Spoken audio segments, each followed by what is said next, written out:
All right, so let's have a seat and get tuned in to our bodies and our energy and our thoughts and all that good stuff.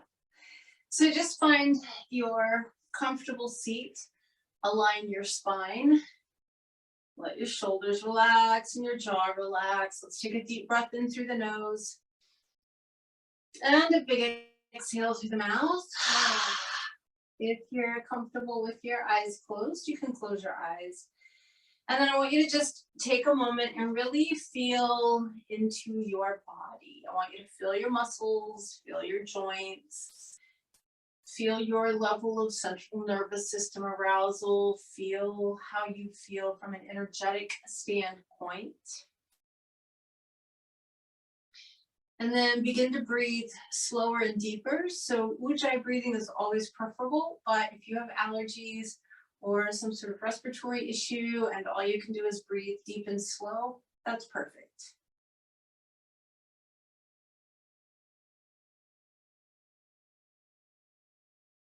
Then start checking in with your thought patterns. So just think of it as how rapidly or sluggishly the thoughts are appearing.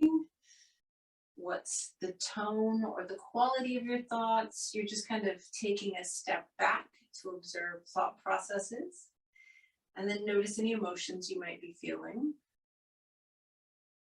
And then also notice how connected you feel to yourself, to each other here in the Zoom room, to your greater community as a whole, to the earth that you're living on, and even to something much larger than you. And then let's go ahead and bring palms together in front of the heart. I want you to pause and set your personal intention for your practice today.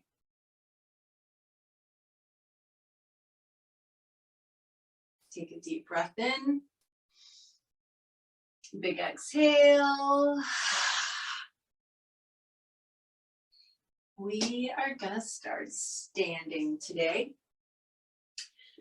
So our emphasis for today's practice, or the theme for today's practice, is running the energy. And you run the energy through a series of active versus passive positions. So our whole practice is poses, asanas, and how you do those makes a big difference in running the energy. What we're trying to do is create more prana, more life force, more life basically in ourselves, and then we become passive and we allow it to kind of flood our system. So we'll be playing with active versus passive poses and running the energy. And the best place to start is in Tadasana at the front of the mat. So if you're just kind of standing really relaxed, do that. You'll notice your weight probably shifts to one hip or the other, or one foot or the other. And your shoulders will slump a little. I mean, that's just how we are, right? But if we start to run the energy, here's how that might feel. You imagine that from the soles of the feet up, your muscles start to hug the bones. You start to feel the muscles engage. You start to feel yourself get a little taller and a little straighter. And then we begin to extend the fingers, not hyperextend them, but extend them and keep lifting up through the crown of the head. We're still just standing at the front of our mat, but now we're energized. This is an active Tadasana versus a really passive one. So let's inhale, reach the arms up, lift the chest, spread the fingers, and then exhale, bend the knees, and fold forward and hang. So as we're here in our ragdoll with the neck relaxed and we're just kind of draping over our thighs, this would be a more passive pose. We're trying to allow the weight of the head to lengthen our spine a little bit before we start moving. Take one more breath here. And then we're just going to go ahead and plant the fingertips down. Look up and lengthen. Very active, of course. And then fold forward again. And I want you to take a step back with your left foot. Just go ahead and come into your lunge. So some of the poses, you can feel a real contrast between active and passive, and we'll play with that a tiny bit so that you get used to the idea, and then we'll just move into the practice a little more. So in this lunge, if you're just kind of hanging out, the back knee might be bent a little bit, your back might be rounding forward, your head might be draping. If you activate the pose or energize the pose and run the energy, the hands or fingertips connect to the floor. The left leg, the back leg straightens, the spine straightens, the gaze is forward. It becomes an energy pose, right? It becomes very active. The energy runs here. And it's almost like you can feel your body become more energized. Let's go ahead and drop the left knee down. Go ahead and roll to the outside edge of your right foot and just let your right leg kind of hang open for a second. So this would be the passive version of the stretch. We can assist it with our right hand, flexing the right ankle and gently pressing to make it more active.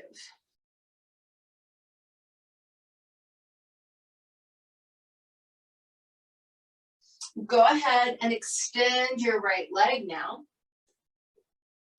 If you let your right foot be soggy and you kind of drape over your right leg, that would be the passive version of this. Go ahead and do that because I really do want you to kind of feel the difference. Now, all I want you to do, flex your toes, flex your ankles, straighten the leg, look forward, pull your tailbone back, pull your chest forward. Now you have a very active stretch. Now we're running the energy and you can feel a difference. Not only are you probably feeling a lot more sensation in the back of your right thigh and right calf, but you can feel that there's like a really nice circuit of energy running from the right foot to the top of the head. We're going to go ahead and bend the right knee, bring the arms up and overhead, let the hips go forward. So you're probably feeling something here in the front of the left hip. But if we lift the rib cage, extend the fingers, tilt the pelvis back, and press the hips forward. So now we're actively contracting our left buttock, opening up the front of the left hip. You can feel a difference. Bring the hands down. Take your right knee back to meet your left knee and move into the ultimate passive stretch, which is child's pose. Buns down, forehead down. Take a couple of breaths.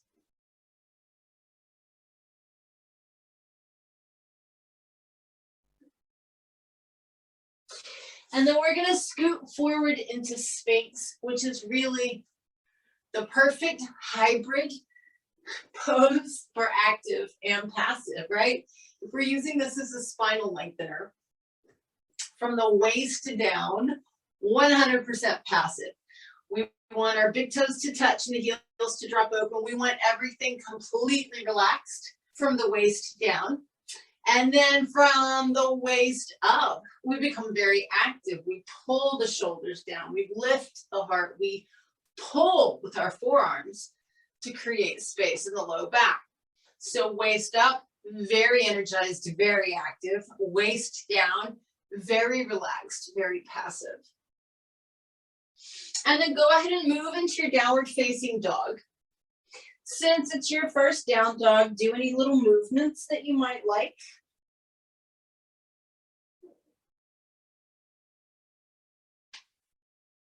And then just kind of take a moment. So down dog can be a resting pose. You can just kind of hang out here. And sometimes we all do that. So nothing wrong with that. But today we're going to make it very active. So you push through your palms.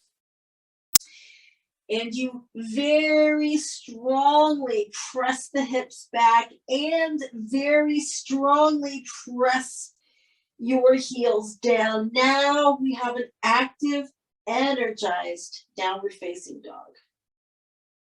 Step forward with your left foot. And since we did it on the first side, we're going to do it here. Go ahead and be drapey. Let your right knee bend, let your head hang. All good fun, but we want to energize the right leg. Press through the heel, straighten the knee. Gaze forward, lengthen the spine, and have an active lunge. And just take a moment and feel the difference in running the energy. It's like straightening out a garden hose. The water runs a lot easier when it's straighter, right? Drop your right knee down, roll to the outside edge of your left foot. Just let your left knee kind of hang open for a moment. Feel that, the passive version. And then put your left hand on the inside of the left thigh, giving a little assist for the active version, making sure to flex that left ankle.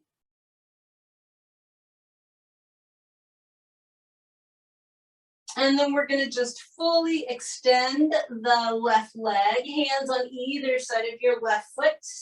You can go ahead and be soggy for a moment so that you can feel the contrast. And then flex your ankle, flex your toes, straighten the leg. Pull your chest forward, gaze forward, lengthen the tailbone back.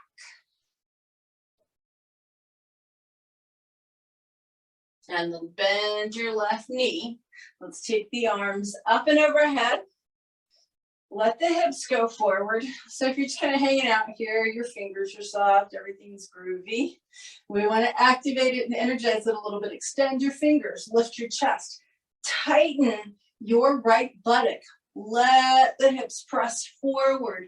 Now the energy is running and you're feeling more sensation on the front of your right hip.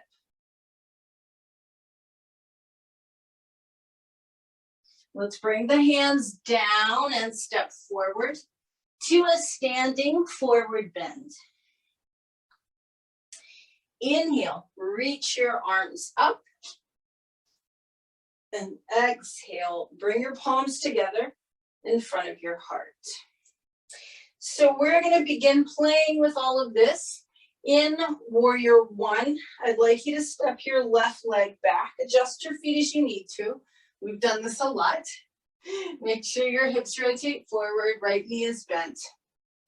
So you felt the difference between active and passive. We're working with active now, so just really energize your poses. Arms are going to reach up, the fingers are extended, that left leg is really straight. You're grounding through your feet, lifting your chest. Straighten your right leg. I'd like you to bring your hands behind you. Now it depends on your shoulders. Some of you are going to want to interlace the fingers. If you can, actually grab your elbows. And those of you who have very happy shoulders, you could actually do reverse prayer. Prayer hands behind the back. Whichever works for you, go for it. Keep your hips squared off. Keep your chest lifted and your right leg straight. This might be a small movement or a big one, but it's active. Tailbone starts to push back. Chest starts to pull forward. And we hinge at our right hip. We keep the right leg very alive. We keep pulling our chest forward. And we're breathing.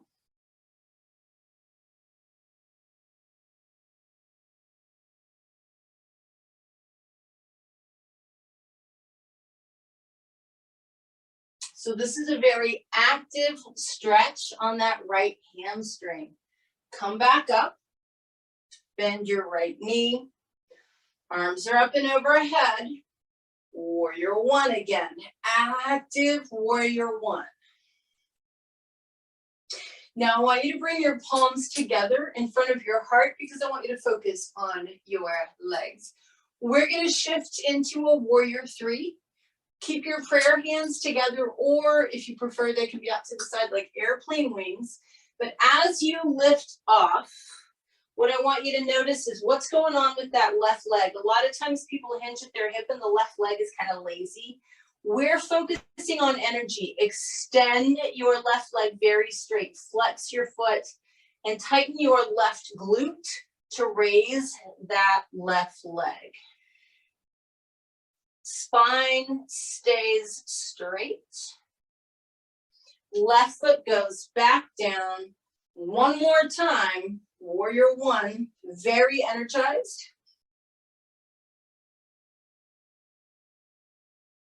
And then just step your left foot forward and bring your palms together.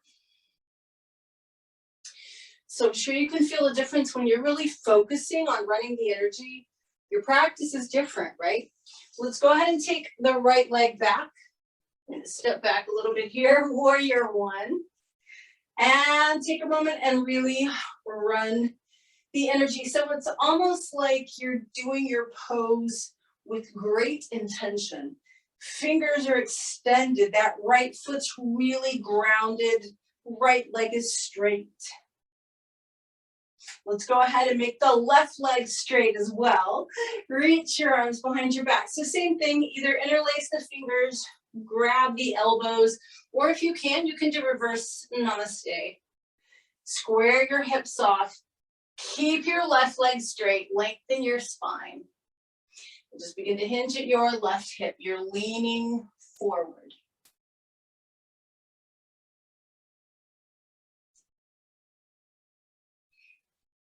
Pay attention to keeping that left leg really active.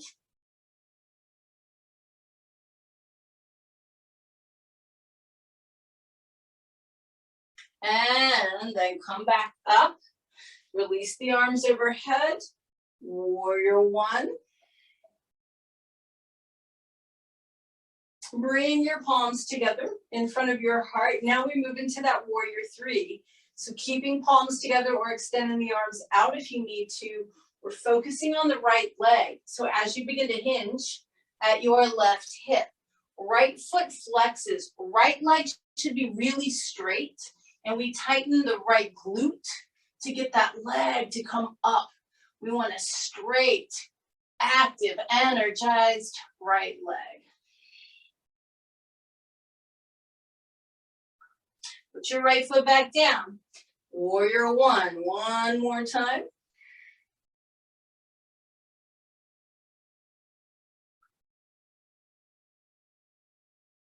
And then go ahead and bring your hands to the mat on this one and step straight back to downward facing dog. Now, my vinyasa friends, you're welcome to whip a quick one out. The rest of you guys, connect your palms really strongly to the floor. And then actively push the floor away from you. So you're really reaching the hips back, really pressing those heels down. Very active, downward facing dog.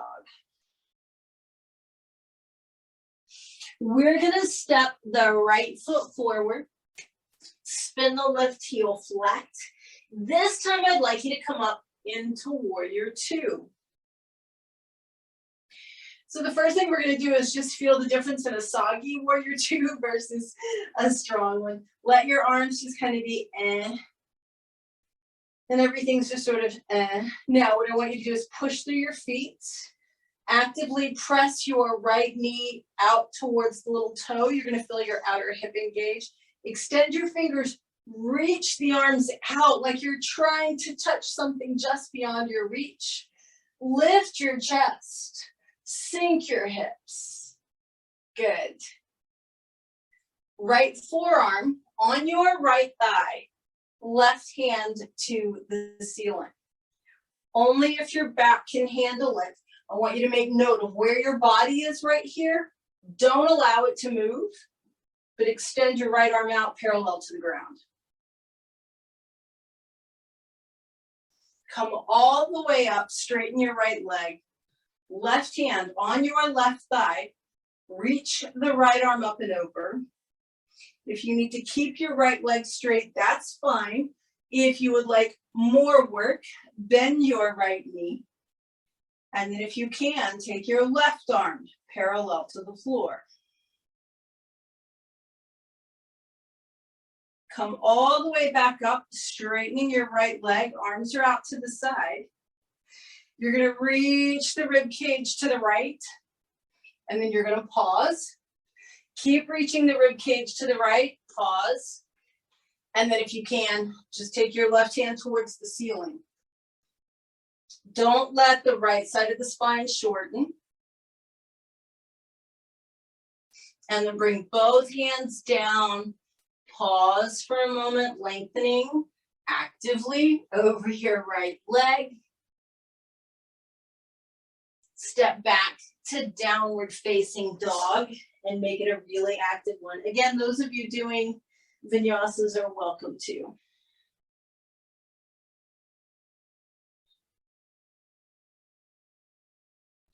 Just really see how much energy do you feel like you can run in your down dog. If you are sucking it out through the palms of the hands, can you shoot it out the tailbone and press the feet down?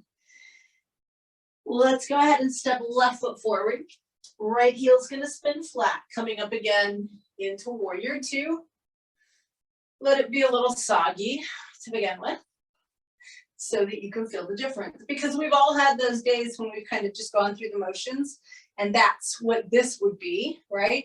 But if we do it with intention, the feet connect, the left knee strongly presses out, those arms reach strongly out to the side. We lift the chest and sink the hips. Left forearm to left thigh, right hand to the ceiling. If you can, body stays exactly where it is. Left arm extends out parallel to the floor. Only if you can. If it bothers your back, you don't do this, right? And then we straighten the left leg. Bring the right hand to the right thigh. Take the left arm up and over. You may keep your left leg straight if you need to. If you'd like more work, bend it again. And then take your right arm parallel to the floor. Come all the way back up, arms out to the side, left leg straightens. Here we go. Lengthen your rib cage to the left and then pause. And then lengthen a little more and then pause. And just take your right hand to the ceiling. So avoid the temptation of making a C curve with your spine. You want to keep lengthening the left side. And then just bring your hands down. Pause for a moment, lengthening out over your left leg.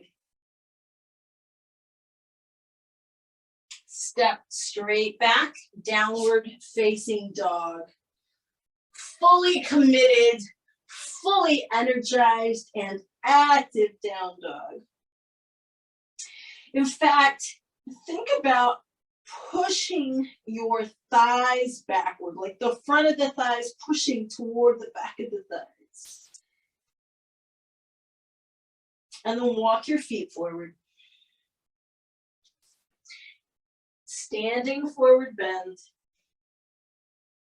Inhale, the arms come all the way up.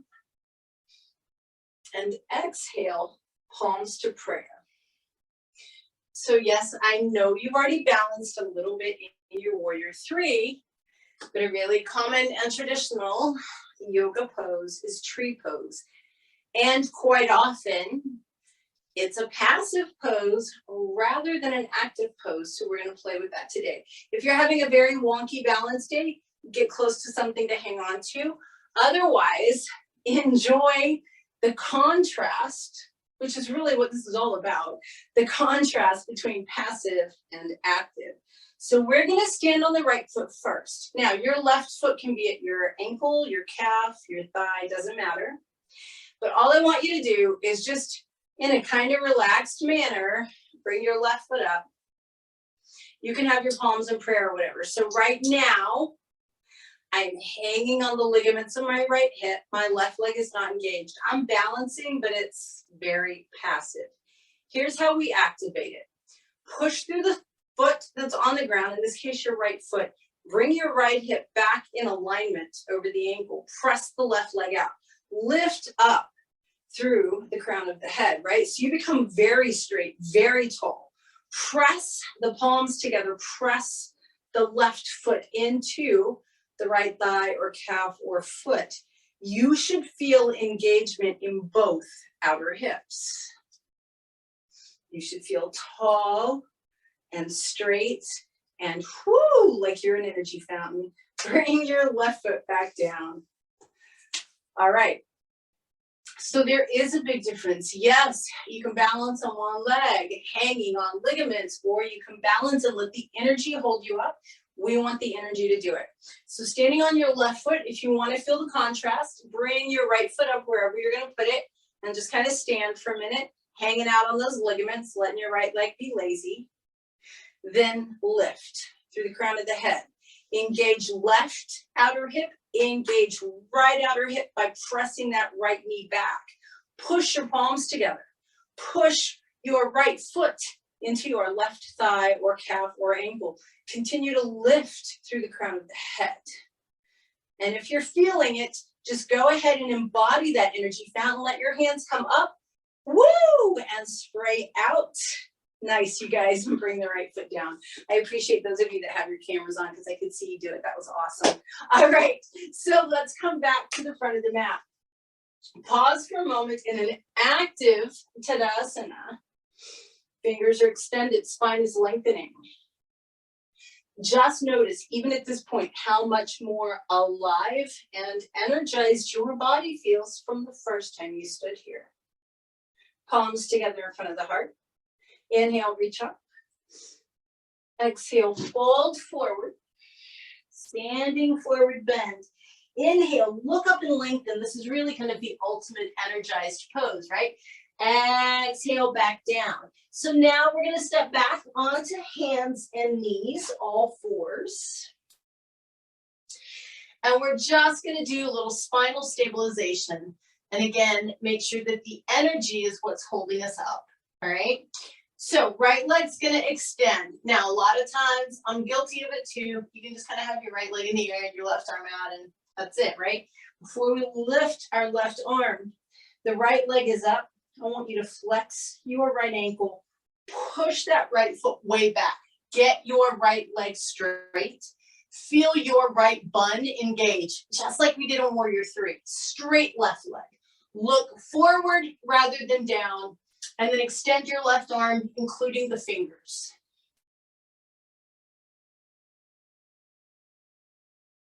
Bring it all back down. You can wag your tail if you need to. Left leg extends behind you. Flex the foot. Straighten your left leg. Tighten your left bun to lift the left leg. Then extend your right arm, including the fingers, and you should be gazing forward rather than down, unless that really bothers your neck. Right hand, left knee back down. Wag your tail a minute. And then we're all going to move into that ever so passive child's pose. And I actually want you to take 3 deep, slow breaths here.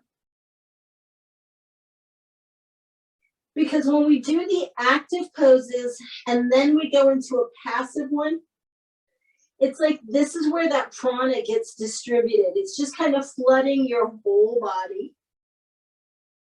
The more relaxed you are, the easier it flows. And then we scoot forward into Sphinx. Again, the perfect hybrid of active and passive. So from your waist down, totally passive. From your waist up, totally active. We're pulling the heart forward to create space.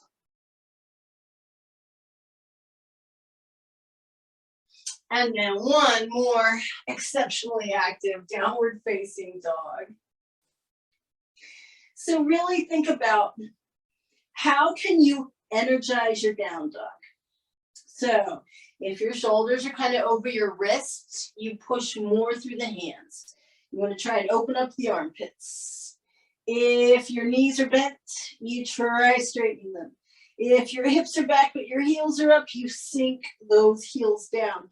You do what you need to do to make this downward facing dog as energetic and lengthening and straightening and active as possible. And then walk your feet forward and have a seat in Dandasana. So Dandasana is kind of a good one too, right? If we weren't doing anything, if y'all didn't know any better, this is a totally Passive pose, we're just sitting here with our legs out, right? But you guys know better. It is actually a very active pose. We have our hands behind us, pushing strongly to the ground for that super straight spine. And then we're totally activating the legs. Heels are pressing down, backs of the knees are pressing down, feet are flexed. And I want you to just kind of take a moment in this L shape. Think about how the energy is running. So from the tailbone up to the crown of the head, obviously the straight spine, lengthening you. And from the base of the spine out the soles of these very active feet. So we're in this perfect L shape of energy. From here, we're going to keep the right leg straight. Bend the left knee. Put that left foot inside your right knee or thigh. Now, to begin with, I want you to go ahead and just fold forward passively. So whatever feels good to you, just lean out over your right leg. You can drape your head. You can round your back. You can relax here.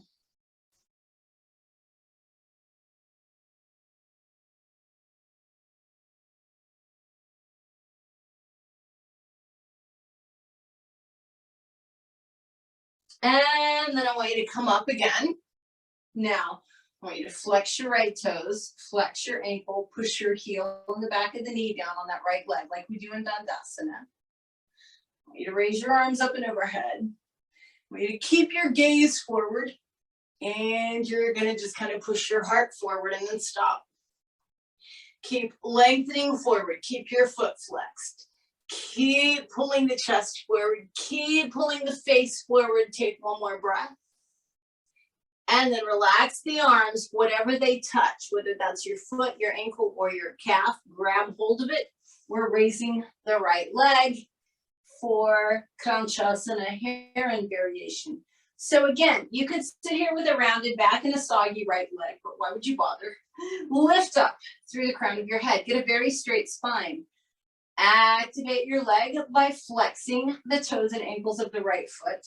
If you need to, pull the leg towards you, keep lifting the spine.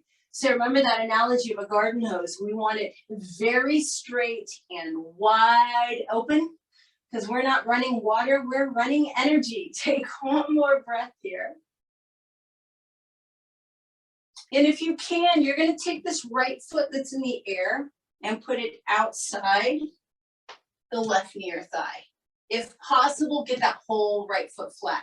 Even if your right bun lifts, you want to connect to the ground here.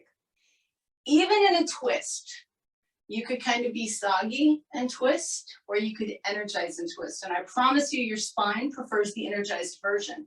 So an active twist means from your tailbone to the crown of the head, you get very straight and tall.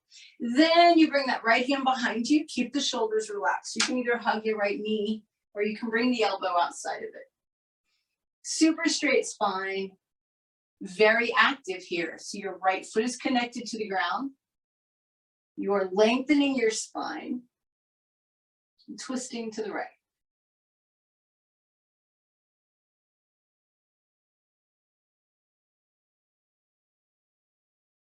Now, as we unwind, we're going to bring the sole of the right foot to meet the sole of the left foot. So some of you guys are blessed with incredibly open hips and your legs just flopped open. You're not going to feel a lot of difference on this. Those of us who have some space between our knees and the floor will feel this a little more. So a lot of times you'll see people just grabbing their toes, bouncing their knees or whatever, a really bad idea. We want to activate. So we bring the hands right behind us. We're trying to run energy, right? Straight spine. Then we want to reach the knees farther away from the torso, out to the side, creating space. Then we actively contract our outer hips to bring the knees down towards the floor. Buns stay down, spine stays straight. What you should feel is an incredible amount of contraction in your outer hips and thighs, which causes a reflex release in the inner hips and thighs. All right, extend your left leg out. Free time for a moment. You get to be soggy on purpose. Lean over your left leg, however it feels good.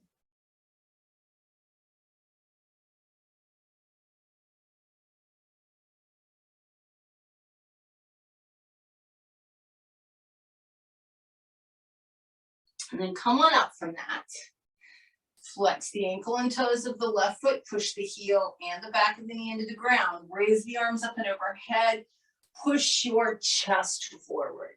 Gaze forward, keep your left leg very engaged, very active. Lengthen, lengthen, lengthen.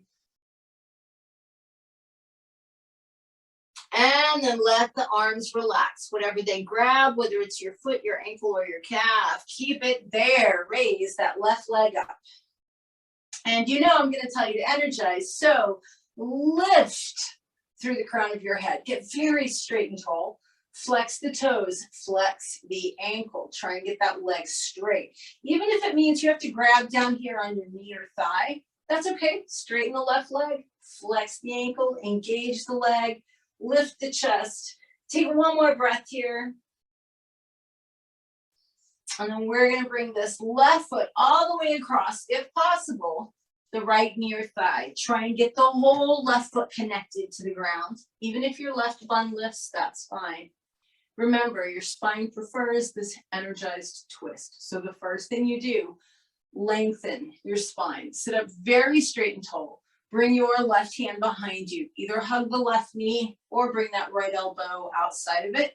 Super straight spine as we twist and look over the left shoulder.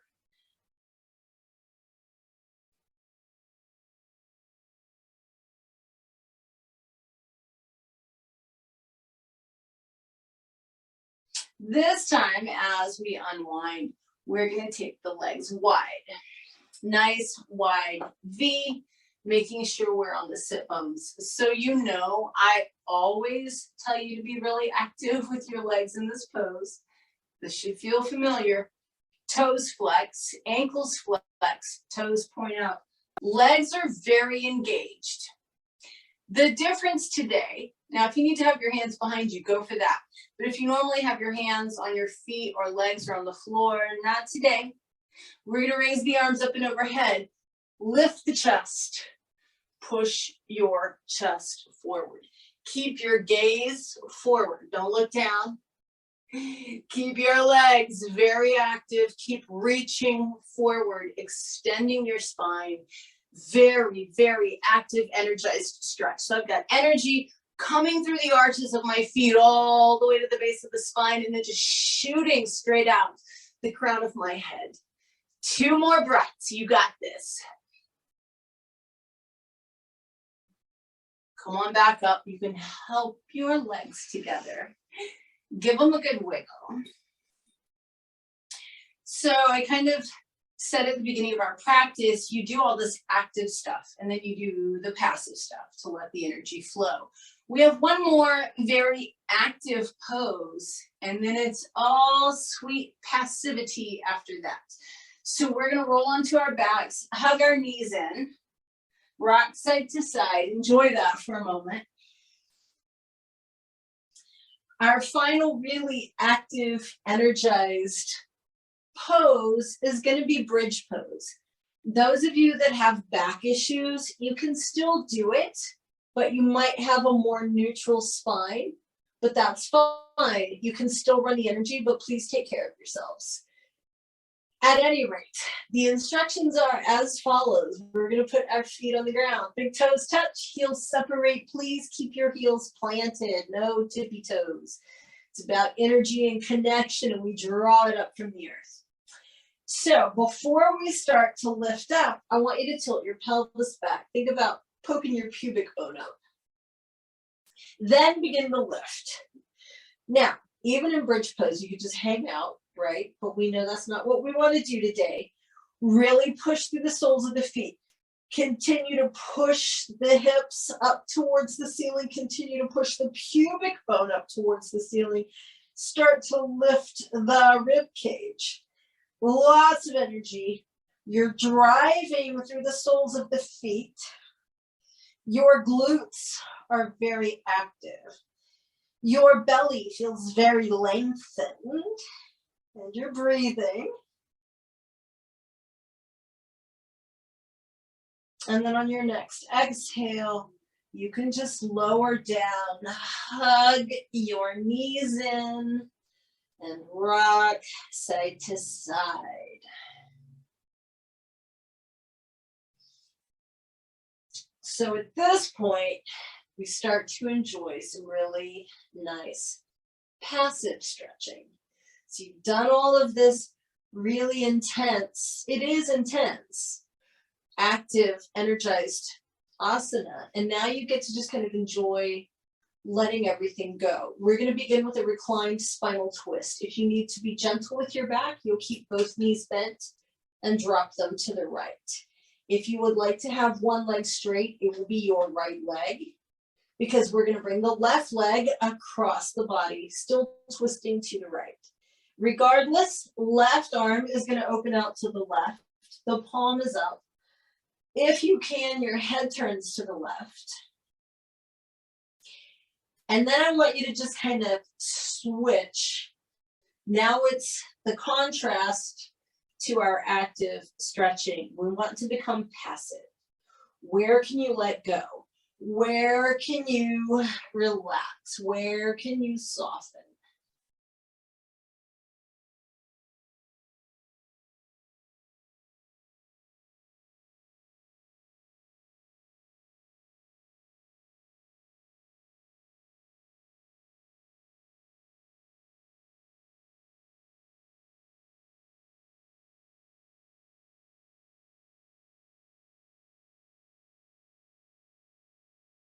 Two more breaths in this pose. Really letting go of any tension.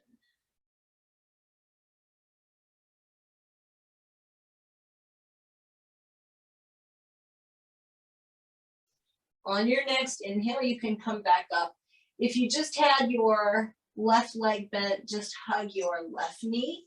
If you have both knees bent, hug both knees and then extend your right leg out. So I don't want you to miss when you're leaving pose, Pavanamuktasana. We're just going to hold this for a couple more breaths.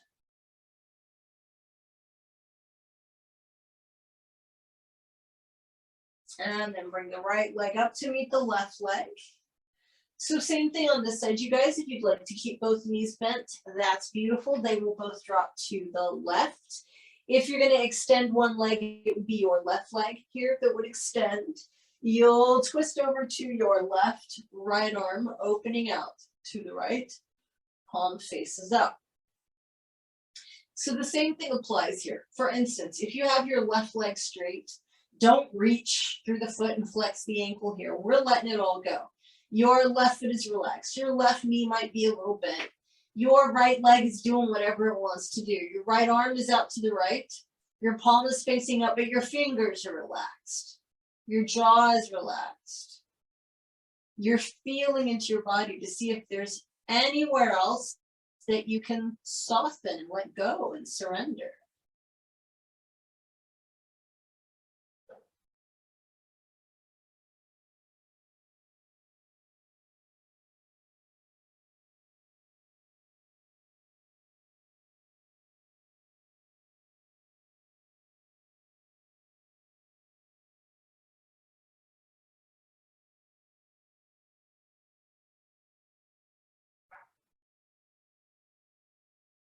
On your next inhale, you can come on back up. If you just had one leg bent, hug your right knee in. If you had both knees bent, hug both knees in for a moment and then extend your left leg so that you can take a couple of breaths here in Pavanamuktasana.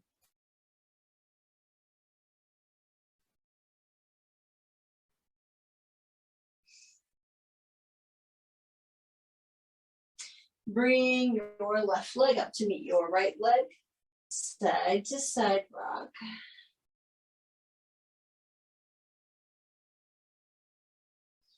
And then grab the outside edges of your feet and just do a little bit of gentle exploration.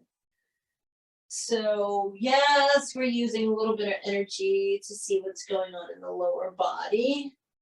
And we're also just kind of flopping around on the floor. So it is a little bit of both with being active and passive.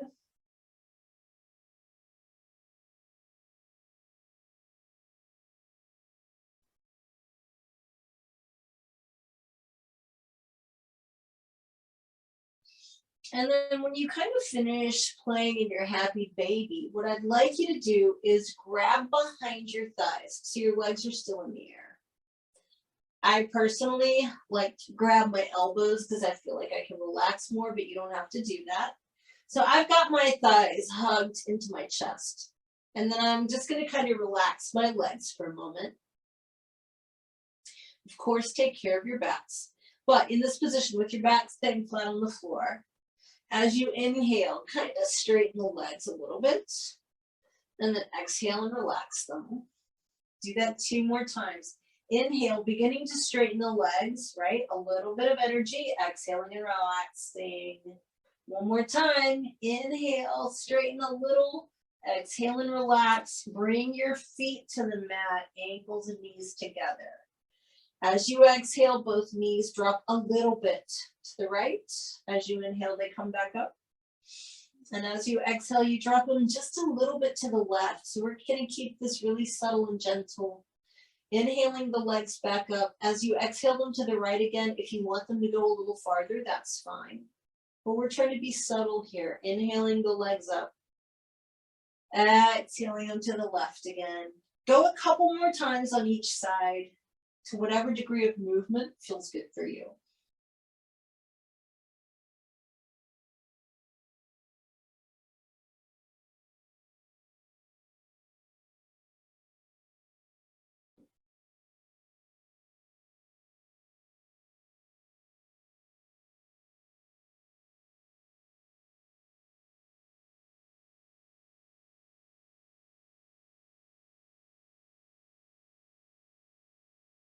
Now, when you've finished doing your side-to-side rolls, let the knees fall open. Allow the soles of the feet to come together. I want you to just be really passive here, just allowing the legs to be open.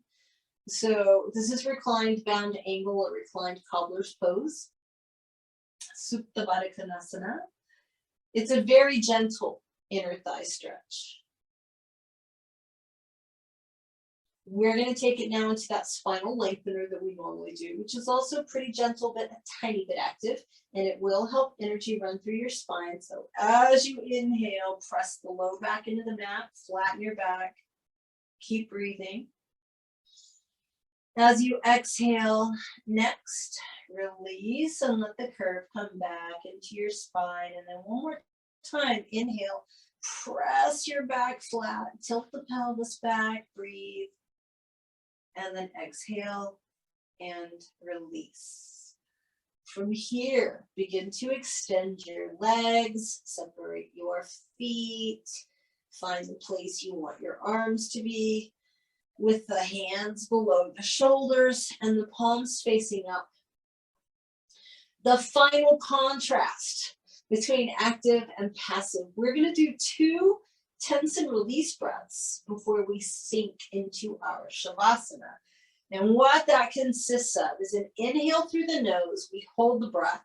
While we're holding our breath, we are clenching, tightening, tensing every muscle in the body.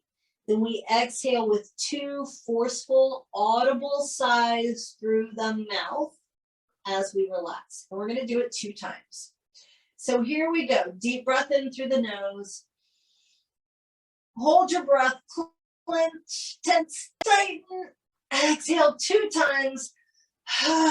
Relax.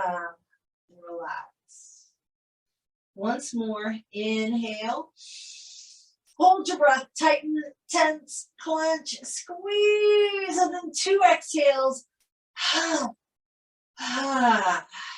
And soften.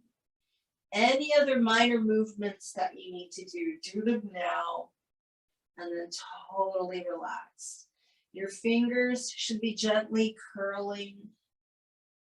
There's space between your teeth because your jaw is relaxed. Your feet have just flopped open, or for some of us, they roll inward. Eyes are lightly closed. And we begin to really enjoy this most passive pose. And the reason it's so important is this pose is where we truly allow all of the energy to run everywhere in the body. It's making its way from the soles of your feet all the way up through the legs and the torso and the arms and the hands and the neck and the head. All the energy that you generated through your physical practice is now being absorbed at a cellular level, making you more alive.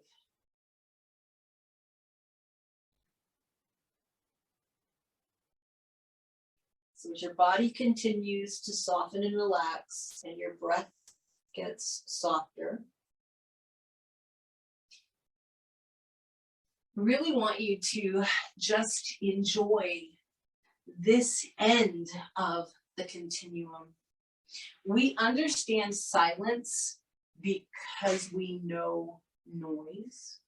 And we understand this stillness because we know movement. And we understand being relaxed because we know being active.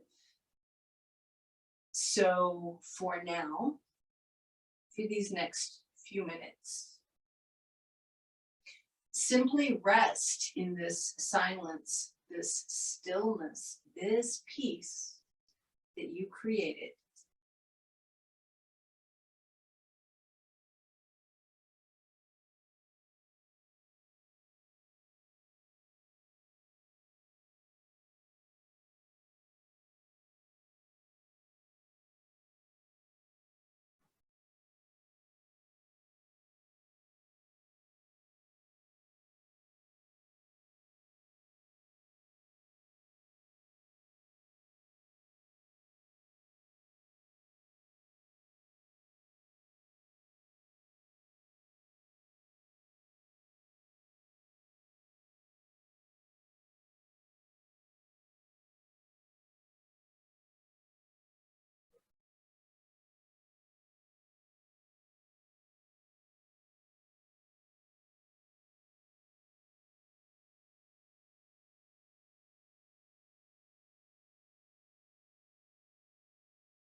So just really feel into your body on the mat. Start to move your fingers and toes a little bit. Start to breathe a little deeper. When you're ready, run that little bit of energy through the fingers and toes as you inhale. Extend them. Exhale through your mouth and relax them, active and passive. Inhale deeper, stretch through your arms and legs, stretch out to your fullest length, and again, exhale and relax. Bend your knees. You can hug them in or just let your feet rest on the floor. When you are ready, roll to your right side and just pause there for a moment. Just rest on your right side for a breath or two. And when you're ready, press yourself up into sitting. And as you come to sitting, just kind of take a moment and pause. So we always start and end in this position. It's like our practice is a full circle. And again, it allows us that contrast, right? And maybe there's not much contrast. Maybe your body right now in this pose feels like it did in this pose at the beginning of practice. Or maybe you can notice the subtle changes, or maybe they're not even so subtle. So feel into your body, compare and contrast to how it felt when you sat here an hour ago. Notice your breathing. Notice your thoughts. Notice your emotions. Notice your energy, your level of central nervous system arousal. Notice what that feels like for you. So the only way I can describe it is when I have really been running the energy, I feel quite calm and I feel incredibly alive. Like my whole body is enlivened. I certainly hope that the same is true for you. But if not, that's fine. We just kind of want to observe and notice.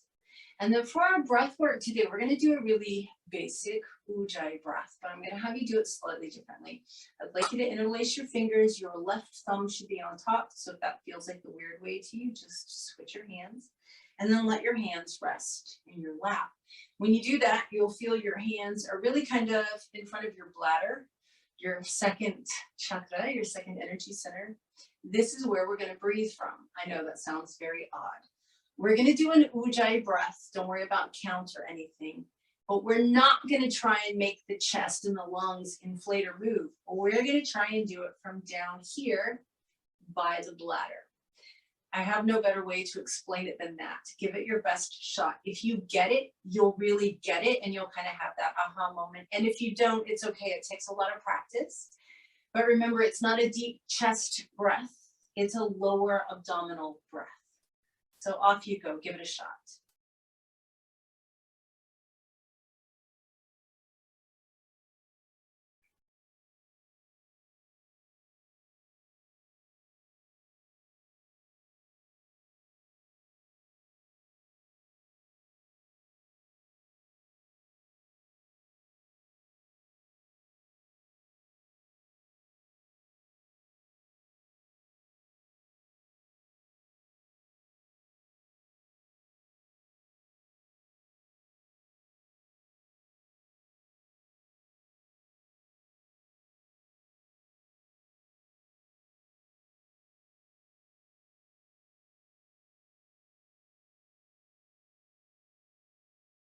And just slowly unlace your fingers, let your breathing be normal. Let your hands rest, palm up, on your knees or thighs.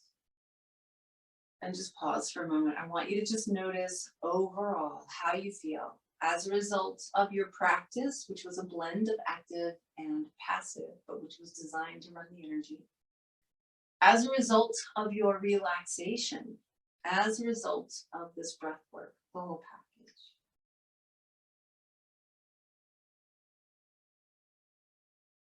And then bring palms together in front of the heart. Let's take a moment in gratitude that as humans, we have this capacity to see contrast and to use it to gauge where we're at and perhaps change where we're at on that continuum. We're always somewhere on the continuum of all of these contrasts, right? So we have this beautiful ability to find the middle path or to find the right place for us by being aware of the contrasts. It's an incredible gift. Take one more huge breath in through the nose. Big exhale through the mouth. We bring our palms together in front of our foreheads. It reminds us to pay attention, to be present, to show up for our lives. We bring our palms together in front of our lips. It reminds us to speak our truth. And we bring our palms together in front of our hearts, our beautiful hearts. And we're reminded to keep them open so that we can always experience kindness, compassion, and most importantly, unconditional love. Thank you for joining me this afternoon. I'm very grateful for you. Namaste.